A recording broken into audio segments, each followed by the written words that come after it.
we had started with the chapter 7, wave motion and its applications. So starting with the short answer type questions, we have already done up to 6 answer type questions. Okay, then coming to question number 7, what is vent? Cantilever. Cantilever क्या होता है? A metallic beam fixed at one end and free to vibrate at other end is called cantilever. तो ऐसी metallic beam या metallic rod हम कह सकते हैं जिसको हमने एक तरफ से फिक्स किया होता है और जो दूसरी तरफ से वाइब्रेट करने के लिए फ्री है। जैसे आप लोग इस डायग्राम में देख रहे हो, एक तरफ से ये मेटालिक रॉड को हमने फिक्स किया हुआ है एक रिजिड सपोर्ट के साथ और दूसरी तरफ से ये फ्री है। दूसरे एंड पे हमने इसके वेट, आपको देख रहे होंगे वेट इस पे हैंग कर रहे हैं।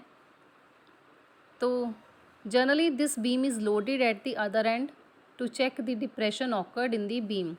जब हम इसके ऊपर वेट्स को हैंग करते हैं तो वेट के कॉरस्पॉन्डिंगली बीम में कितना ज़्यादा डिप्रेशन आ रहा है, बेसिकली यहाँ पे हम वो स्टडी कर रहे हैं। तो इसमें जब आप वेट हैंग करोगे, थोड़ा सा इसको वाइब्रेट करवा के when you leave it, then you will calculate the time period. It will come out to be T is equal to 2 pi under root of P upon g, जिसमें P क्या चीज़ है? Depression, and g क्या है? Acceleration due to gravity. तो इसकी derivation में बेटा हम लोग नहीं जाएंगे because derivation is not included in your syllabus. आप लोगों को सिंपली अगर याद रखना है तो आप इसके टाइम पीरियड का ये फॉर्मूला याद रख सकते हो, t is equal to 2 pi under root of p over g. P जिसमें क्या है? डिप्रेशन, यानी ये जितना अपनी जगह से नीचे डिस्प्लेस कर रहा है ओरिजिनल पोजीशन से, ये कैंटिलीवर जितना ज़्यादा नीचे जाएगा कॉरस्पॉन्डिंग की हमने इसके ऊपर कितने वेट्स लगाए हुए हैं, कितना वेट हमने इसके ऊपर हैंग किया हुआ है।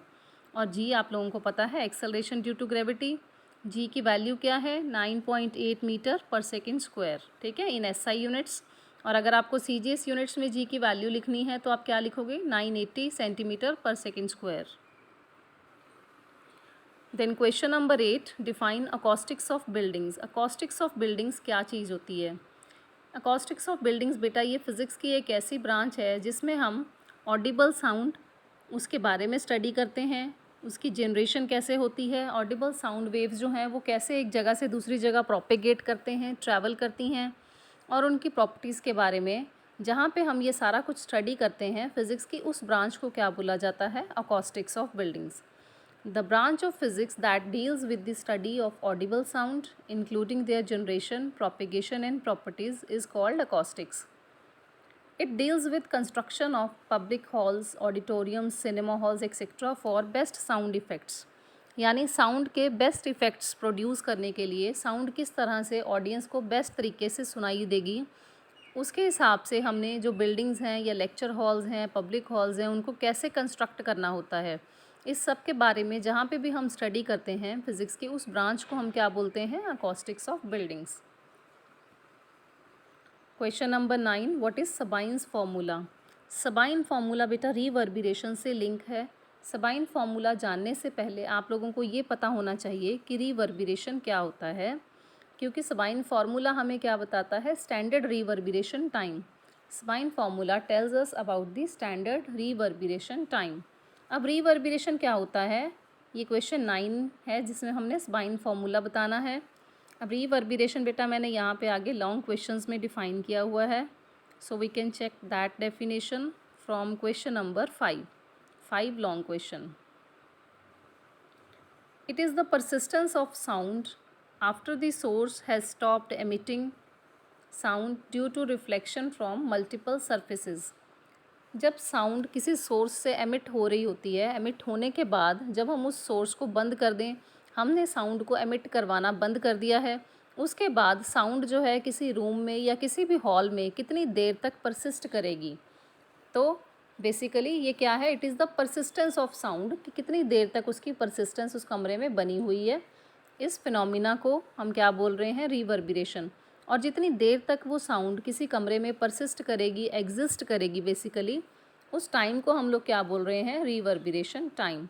तो स्टैंडर्ड रीवर्बिरेशन जो टाइम है उसको कैसे निकाला जाता है? उसके लिए Sabine, there was a scientist जिसने हमें ये फॉर्मूला दिया था, t is equal to 0.16 upon sigma of a s. Sigma a s का मतलब क्या है? Summation of a s. Summation मतलब ए एस, यानी एक रूम में जितनी भी चीज़ें अवेलेबल हैं, जितने भी मटेरियल्स अवेलेबल हैं, प्रेजेंट हैं, वो सारे मटेरियल्स के लिए हम सिग्मा ए एस को किस तरह से एक्सपैंड करके लिखेंगे, A1 S1 plus A2 S2 plus dash dash s so on up to AN SN।